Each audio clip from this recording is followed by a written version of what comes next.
Welcome to Against the Spread right here on YouTube, brought to you by your friends here at Sportsnet, and he should actually be your friend. He's going to have all your picks on our site, sportsnet.ca, this week, but last week in this very segment, he was 5-0, so listen up. And actually, the first matchup, you're going to have to get up early for this one because it's kind of in Jacksonville, really. It's in London, England, where the Jags are normally pretty good, but -3 are the Eagles. 65% of the public likes them abroad. Do you? I do. And as bad as it was for the Eagles last week, blowing a 17-point lead in the fourth quarter, it's worse for the Jags. Yes. Blake Bortles is on the verge of losing that job for good.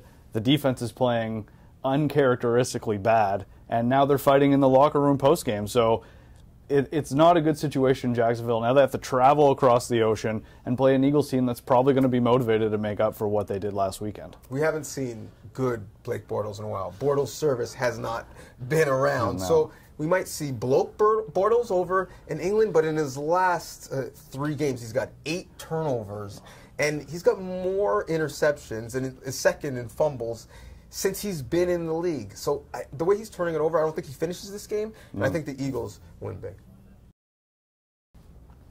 Interesting matchup. Yeah.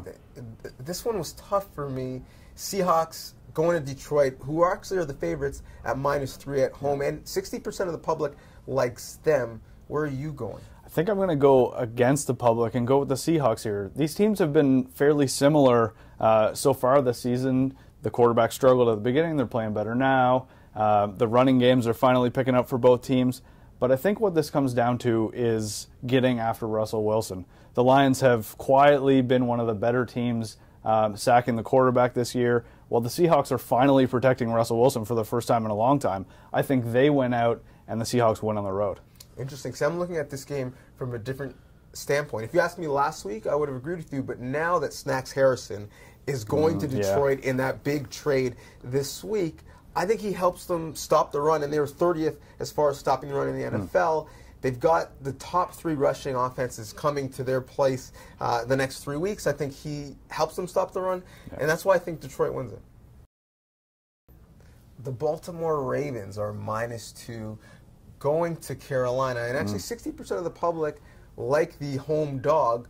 You normally like home dogs, but do you this time? I don't this time, and there's 2 reasons. The first reason is that for the most part against the Eagles, the Panthers couldn't get anything going. I think through 3 quarters they had 115 yards of total offense. Obviously the fourth quarter was a different story, but the Ravens won't do what the Eagles did defensively in the fourth quarter. They're not going to give up that lead. And that's the second reason that I'm going to go with the Ravens. That defense is ferocious. They're giving up less than 15 points a game, and I just don't see how the Ravens or the Panthers are going to be able to pull this off. Yeah, this one was tough for me. I didn't really have a good read on it. So I looked at the numbers, and actually when they being the Panthers, play an opponent outside the NFC South at home, they're really good since 2015.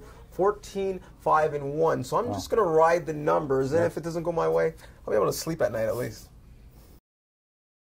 So when we pick the 5 games, we like to show you a number that we think is kind of crazy. Normally, it's with the Rams saying that they should be favored by more, but actually, I think them at 9.5 against Aaron Rodgers and Green Bay is a big number. Are you comfortable with that line? I'm not comfortable with it. This is the biggest spread Aaron Rodgers has faced as an underdog in his career, and I'm going to go with the Packers for that reason alone. You can't bet against Aaron Rodgers.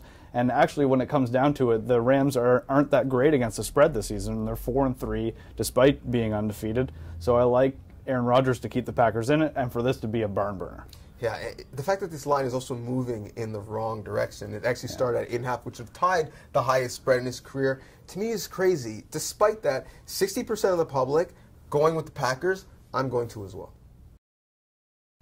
And lastly, we'll show you a big spread. We'll show you no spread. This is a pick'em so close that actually 51% Saints, 49% Vikings. Which side of the ledger are you? I'm going to go with the Saints, and I can't wait for this game. This is a rematch of that crazy divisional game last year that the Vikings won in the last play of the game. And these two teams are rolling right now. The Saints are 3-0 on the road. They're playing in a dome in Minnesota, which Drew Brees loves.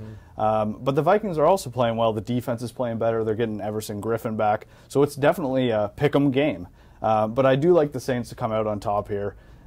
just to avenge that loss from last season.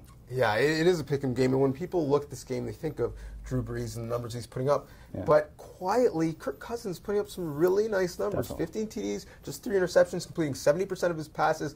I think with Adam Thielen, who apparently is the best receiver in football on his team, I think they actually put up enough points to hang with the Saints. And since it's so close, I'm going to ride with the team that's at home. Give me Minnesota.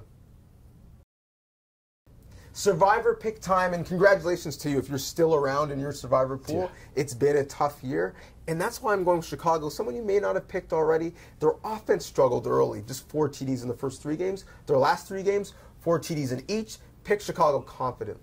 Yeah, Mitchell Trubisky is playing out of his mind right now. I'm going to go with the Patriots. I've held off on this. They're finally hitting their stride, and they're in Buffalo. They haven't lost in Buffalo since 2011, and since Tom Brady has taken over at quarterback in New England, they've lost just twice there. And I don't think this Buffalo Bills team is the one to break that skid, so I'm riding with the Patriots.